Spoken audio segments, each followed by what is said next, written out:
السلام علیکم ورحمۃ اللہ وبرکاتہ۔ الحمد للہ وحدہ والصلاة والسلام علی من لا نبی بعدہ، اما بعد، قال رسول اللہ صلی اللہ علیہ وسلم: ان ابغضکم الی وابعدکم منی فی الآخرۃ اسوؤکم اخلاقا، صحیح الجامع الصغیر۔ معزز ناظرین کرام، میں نے آپ کے روبرو رسول اکرم صلی اللہ علیہ وسلم کی ایک پیاری حدیث پڑھی جس کا ترجمہ یہ ہے کہ اللہ کے رسول صلی اللہ علیہ وسلم نے فرمایا: ان ابغضکم الی، تم میں میرے نزدیک سب سے زیادہ ناپسندیدہ، انتہائی ناپسندیدہ، قابل نفرت، وابعدکم منی فی الآخرہ، آخرت میں مجھ سے سب سے زیادہ دور وہ شخص ہوگا اسوؤکم اخلاقا، جس کے اخلاق برے ہوں گے، سب سے زیادہ برے۔ اس حدیث کے اندر اللہ کے رسول صلی اللہ علیہ وسلم نے ایک بد نصیب شخص کا ذکر فرمایا اور اس کی بد نصیبی کیا ہے اس کا بھی ذکر فرمایا، اور اس کی بد نصیبی کی وجہ کیا ہے، سبب کیا ہے، اس کا بھی ذکر فرمایا۔ اس کی بد نصیبی کیا ہے؟ نمبر 1، نبی صلی اللہ علیہ وسلم نے فرمایا کہ اس کی پہلی بد نصیبی یہ کہ وہ میرے نزدیک تمام لوگوں میں سب سے زیادہ ناپسندیدہ ہے، اور اس کی دوسری بد نصیبی یہ کہ آخرت میں وہ مجھ سے لوگوں میں سب سے زیادہ دور ہوگا۔ یعنی پہلی قابل نفرت، دوسرا قربت نصیب نہ ہونا۔ اب بتائیے اس سے بڑا بد نصیب کون ہوگا جس سے نبی اکرم صلی اللہ علیہ وسلم نفرت کریں، جسے نبی صلی اللہ علیہ وسلم کی قربت نصیب نہ ہو۔ پھر اللہ کے نبی نے فرمایا: وجہ اسوؤکم اخلاقا، قابل نفرت بننے اور قربت کو کھو دینے کی وجہ بد اخلاقی، برے اخلاق والا ہونا۔ آج ہم اپنے معاشرے میں نظر دوڑائیں تو یہ بات ہمیں اچھے سے سمجھ میں آئے گی کہ آج ہمارے معاشرے میں، خصوصاً مسلم معاشرے میں، بد اخلاقیاں بڑے اونچے درجے پر پہنچ چکی ہیں۔ کوئی ایسے کام نہیں ہیں جو آج مسلم معاشرے کے اندر کیے نہیں جاتے، خصوصاً نوجوانوں کے اندر۔ اچھا، اخلاق کیا ہے؟ انسان کے اندرونی جو خیالات اور نظریات ہوتے ہیں، اس کی وجہ سے جو قبیح افعال سر انجام پاتے ہیں، برے اعمال سرزد ہوتے ہیں، اسی عملی حیت کا نام بد اخلاقی ہے۔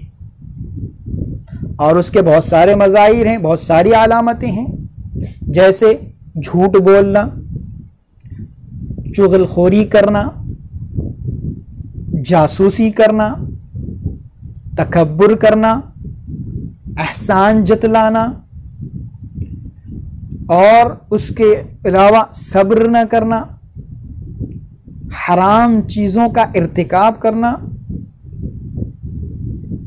آئے دن کثرت سے نافرمانیوں میں ملوث ہو جانا، بد زبان ہونا، گالی گلوچ کرنا، فحاشی دیکھنا، اور بہت ساری اس طرح کی چیزیں ہیں جو آج ہمارے معاشرے کے اندر پائی جاتی ہیں، اور ہم اور آپ اس کو اچھے سے جانتے ہیں۔ یہ علامات ہیں۔ تو بد اخلاق آدمی اللہ رب العالمین کے نزدیک بھی قابل نفرت ہے، ناپسندیدہ ہے، اللہ کے نبی صلی اللہ علیہ وسلم کے نزدیک بھی ناپسندیدہ ہے، اور حدیث کے روح سے بات پتہ چلی کہ قیامت کے دن آخرت میں ایسا شخص اللہ کے نبی صلی اللہ علیہ وسلم سے لوگوں میں سب سے زیادہ دور ہوگا۔ اب جو آدمی اللہ کے نبی صلی اللہ علیہ وسلم سے دور ہو اس کا کیا بنے گا؟ اور یہ بات ہم جانتے ہیں کہ معاشرے کے اندر، سوسائٹی کے اندر جو بد اخلاق آدمی ہوتا ہے لوگ بھی اسے پسند نہیں کرتے ہیں۔ اس کے بارے میں اگر وضاحت پوچھیں گے تو وضاحت بھی نہیں کرتے۔ کیوں؟ کیونکہ اس بد اخلاق کی بد زبانی، بد کلامی، اس کے شر سے اپنے آپ کو بچانے کے لیے اگر اور اس سے معاملہ بھی نہیں کرتے، اور اگر کبھی کسی زندگی کے کسی موڑ میں اگر اس سے معاملہ کرنا پڑے تو بھی اس کے شر سے اپنے آپ کو بچانے کے لیے، اس کی بد کلامی سے اپنے آپ کو بچانے کے لیے، اس کی بد زبانی سے اپنے آپ کو بچانے کے لیے اس کا ادب، اس کا احترام کرتے ہیں، اس کے ساتھ حسن سلوک سے پیش آتے ہیں۔ ایسے ہی بد اخلاق لوگوں میں سے ایک بد اخلاق آدمی کا نبی اکرم صلی اللہ علیہ وسلم سے سامنا ہوا۔ ام المؤمنین حضرت عائشہ رضی اللہ تعالی عنہا بیان کرتی ہیں، ایک دن ایک شخص نبی اکرم صلی اللہ علیہ وسلم کے پاس آیا، آپ سے اجازت طلب کی۔ جب نبی صلی اللہ علیہ وسلم نے اسے دیکھا تو آپ نے کہا برا ہے فلاں قبیلے کا بیٹا، یا آپ نے کہا برا ہے فلاں قبیلے کا بھائی۔ ایسا تو ہمارے معاشرے میں بھی ہوتا ہے، جب ہم کسی ناپسندیدہ شخص کو دیکھتے ہیں یا بد اخلاق بد زبان آدمی کو دیکھتے ہیں تو ہم بھی کہتے ہیں ارے یہ ہے، یہ آج ہمارا بھی معاملہ، ہم پسند نہیں کرتے ایسے آدمی کا سامنا کرنا۔ اللہ کے نبی صلی اللہ علیہ وسلم نے بھی کہا، جب اسے دیکھا تو کہا برا ہے فلاں قبیلے کا بیٹا یا بھائی۔ پھر جب اللہ کے نبی صلی اللہ علیہ وسلم کے پاس آ کر بیٹھ گیا، اللہ کے نبی صلی اللہ علیہ وسلم نے اس کے ساتھ عمدہ طریقے سے گفتگو کی، حسن اخلاق سے آپ پیش آئے، شائستگی سے آپ نے اس کے ساتھ کلام کیا۔ پھر جب اٹھ کر چلا گیا، اللہ کے نبی صلی اللہ علیہ وسلم سے ام المؤمنین سیدہ عائشہ صدیقہ رضی اللہ تعالی عنہا نے پوچھا، اللہ کے نبی صلی اللہ علیہ وسلم جب وہ شخص آپ کے پاس آیا، جب آپ نے اسے دیکھا تو آپ نے اس طرح کہا تھا، لیکن جب وہ بیٹھ گیا تو آپ نے اچھے سے اس سے بات کی، اس کے ساتھ اچھا معاملہ کیا۔ اللہ کے نبی صلی اللہ علیہ وسلم نے کہا، عائشہ تم نے مجھے کب بد کلامی کرنے والا پایا؟ اللہ کے نبی صلی اللہ علیہ وسلم کی شان نہیں تھی کہ آپ کسی سے بد کلامی کریں، بد زبانی کریں، بلکہ آپ ہر ایک کے ساتھ حسن اخلاق سے پیش آیا کرتے تھے۔ اللہ رب العالمین قرآن مجید میں کیا فرمایا؟ انک لعلی خلق عظیم، اخلاق کے عمدہ عہدے پر آپ فائز ہیں، مکارم اخلاق کی تکمیل کے لیے آپ کو بھیجا گیا، تو آپ کیسے اس کے ساتھ بد کلامی کرتے؟ پھر اللہ کے نبی صلی اللہ علیہ وسلم نے فرمایا، کیا فرمایا؟ فرمایا قیامت کے دن اللہ رب العالمین کے نزدیک سب سے زیادہ ناپسندیدہ وہ شخص ہوگا، قابل نفرت وہ شخص ہوگا جس کے شر کے ڈر سے لوگ اس سے ملنا چھوڑ دیں۔ اس روایت سے بھی ہمیں یہ بات پتہ چلتی ہے کہ ہمارے معاشرے کے اندر ایسے لوگ بھی موجود ہوتے ہیں جو بد اخلاق ہوتے ہیں، بد زبان ہوتے ہیں، جو شریر ہوتے ہیں، اور ان سے ہمارا معاملہ بھی کبھی کبھار پیش آ سکتا ہے۔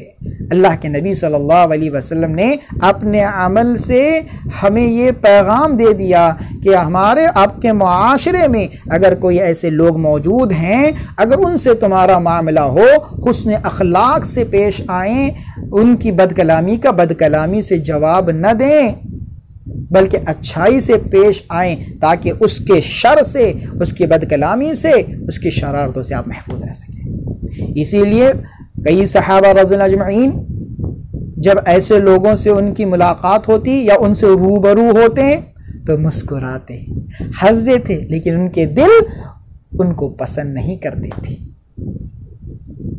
الغرض بتانے کا مقصود یہ ہے کہ جو بد اخلاق انسان ہوتا ہے وہ دنیا میں بھی نفرتوں کے قابل بنتا ہے اور آخرت میں بھی وہ نفرتوں کے قابل ہوگا۔ ایسا شخص اللہ رب العالمین کے نزدیک بھی مبغوض ہے، رسول اللہ کے نزدیک بھی مبغوض ہے، اور لوگوں کے نزدیک بھی ایسا آدمی ناپسندیدہ ہے، قابل نفرت ہے۔ اور ایسے لوگوں سے جب کبھی معاملہ ہو تو اچھائی سے پیش آئیں تاکہ ان کے شر سے اپنے آپ کو آپ بچا سکیں۔ دیکھیے انسان کا جو یہ وجود ہے، اس کا جو جسم ہے، اس میں تبدیلی ممکن نہیں، لیکن اخلاق کا معاملہ اس کے بالکل برعکس ہے، اس کا الٹا ہے، کیونکہ اخلاق تبدیلی کو قبول کرتے ہیں۔ اگر اچھے سے محنت کی جائے تو برے اخلاق اچھے عادات اور خصائل میں بدل سکتے ہیں، وہ امر بالمعروف کو قبول کر سکتے ہیں، نہی عن المنکر سے بچ سکتے ہیں، اللہ کی سزاؤں کو قبول کر سکتے ہیں، اللہ سے محبت کر سکتے ہیں۔ یعنی اگر محنت کی جائے بد اخلاق حسن اخلاقی میں تبدیل ہو سکتا ہے۔ اللہ رب العالمین نے قرآن مجید میں فرمایا، اللہ رب العالمین کسی قوم کی حالت کو تبدیل نہیں کرتا، یعنی جو نعمتیں اللہ نے انہیں عطا کی ہیں ان نعمتوں کو اٹھا نہیں لیتا جب تک کہ وہ خود اپنی حالت کو نہ بدلیں۔ یہاں تبدیلی سے مراد بد اخلاق کا اچھے اخلاق میں پلٹ جانا مقصود ہے۔ جب آدمی بد اخلاق ہو اور اچھے اخلاق اور اچھے عادات اور خصائل کو اپناتا ہے تو اللہ رب العالمین کی نعمتیں اسے عطا ہوتی ہیں۔ جب کوئی اچھے اخلاق اور اچھی عادات اور خصائل والا بد اخلاقیوں میں پلٹ جاتا ہے، برے خصائل اور عادات میں پلٹ جاتا ہے، تو اس کی وہ نعمتیں چھین لی جاتی۔ الغرض بتانے کا مقصود یہ ہے، اس حدیث کو پڑھنے کا مقصود یہ ہے، آپ کو سنانے کا مقصود یہ ہے کہ ہم اپنے آپ کو اچھے اخلاق کا حامل بنائیں، اچھے اخلاق کا حامل بنائیں۔ دیکھیے دن بھر میں ہمارے لوگوں سے کیسے کیسے لوگوں سے ہماری ملاقات ہوتی ہے، اپنوں سے بھی ہوتی ہے، غیروں سے بھی ملاقات ہوتی ہے، ہمارا اٹھنا بیٹھنا رشتہ داروں کے ساتھ بھی ہوتا ہے، غیر رشتہ دار کے ساتھ بھی ہوتا ہے، دوستوں کے ساتھ بھی ہوتا ہے، دشمنوں کے ساتھ بھی ہوتا ہے، بچوں کے ساتھ، بوڑھوں کے ساتھ بھی ہوتا ہے، پڑوسیوں کے ساتھ بھی ہوتا ہے، اپنے طلباء کے ساتھ بھی ہوتا ہے، اور کلیگ کے ساتھ بھی ہوتا ہے۔ کئی طرح کے لوگوں سے دن بھر میں ہمارا اٹھنا بیٹھنا ملاقات ہوتی ہے۔ ان تمام طرح کے لوگوں کے ساتھ اٹھنا بیٹھنا ہو اور ہمارے اخلاق اچھے ہوں، ہمارا کردار اچھا ہو، تو ہمارا ان پہ کیسا اثر پڑ سکتا ہے۔ اخلاق ایک ایسا سبب ہے، ایک ایسی چیز ہے، ایک ایسی نعمت ہے، اگر یہ کسی کے اندر ہو تو وہ کسی کو بھی اپنا دوست بنا سکتی ہے، کسی کو بھی اپنا بنا سکتی ہے۔ دیکھیے اللہ کے نبی صلی اللہ علیہ وسلم کے اخلاق ہی تھے جن کی وجہ سے دشمن نے بھی جو ہے آپ کی تعریفیں کی۔ تاریخ اٹھا کر پڑھ لیں، نبی صلی اللہ علیہ وسلم کے دشمنوں نے آپ کی تعریفیں کی، آپ کے اخلاق کی وجہ سے۔ آپ کے اخلاق کے وقائل تھے، آپ کی دعوت کے وقائل نہیں تھے، لیکن آپ کے اخلاق کے وقائل تھے۔ اخلاق اثر ڈالتے ہیں۔ اس لیے اپنے اخلاق کو اچھا بنائیں۔ اگر آپ چاہتے ہیں اللہ کے نزدیک محبوب بنے اور رسول اللہ کے نزدیک محبوب بنے، قیامت کے دن نبی صلی اللہ علیہ وسلم کی قربت نصیب ہو، آپ کی نزدیکی نصیب ہو، اور دنیا میں بھی لوگ آپ کو پسند کریں، دنیا میں لوگ آپ کی تعریف کریں، آپ کا ادب کریں، آپ کا احترام کریں، آپ کی تعظیم کریں، تو آپ کو چاہیے کہ اپنے اخلاق کو درست کر لیں۔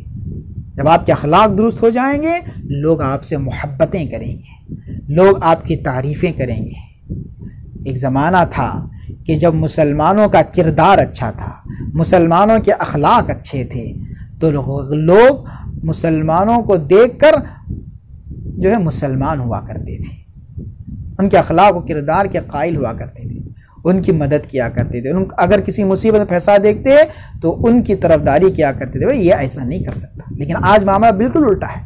آج مسلمانوں کے معاشرے میں دیکھیے اخلاق اچھے اخلاق کا کہیں پر بھی پتہ نہیں چلتا الا ماشاء اللہ۔ ہاں، اللہ رب العالمین سے دعا کریں کہ اللہ رب العالمین مجھے اور آپ کو اچھے اخلاق کا حامل بنائیں۔ نبی اکرم صلی اللہ علیہ وسلم بھی اللہ رب العالمین سے دعائیں کیا کرتے تھے، اللہ کے نبی صلی اللہ علیہ وسلم پناہ بھی مانگا کرتے تھے، اللہم انی اعوذ بک من سیئ الاخلاق و سیئ الاعمال، اے اللہ میں تجھ سے برے اخلاق سے اور برے اعمال سے پناہ چاہتا ہوں۔ دعا مانگا کیجیے، نبی صلی اللہ علیہ وسلم دعا مانگا کرتے تھے، دعائیں کیجیے اللہ رب العالمین سے کہ اللہ رب العالمین ہمارے اخلاق اللہ رب العالمین بہترین بنائے۔ آخر میں آپ تمام سے اجازت چاہتا ہوں انہی باتوں کے ساتھ کہ اللہ رب العالمین میری اس گفتگو کو میرے لیے اور آپ تمام کے لیے فائدہ مند بنائیں، مفید بنائیں۔ اللہ رب العالمین اگر اس میں کچھ کہنے میں کمی اور زیادتیاں ہوئی ہیں، اللہ رب العالمین سے معاف فرمائیں، اور اس میں جو اچھی باتیں ہیں آپ کو بھی اور مجھے بھی انہیں قبول کرنے اور اس حدیث پر عمل کرنے والا بنائیں۔ آمین۔ وآخر دعوانا ان الحمد للہ رب العالمین۔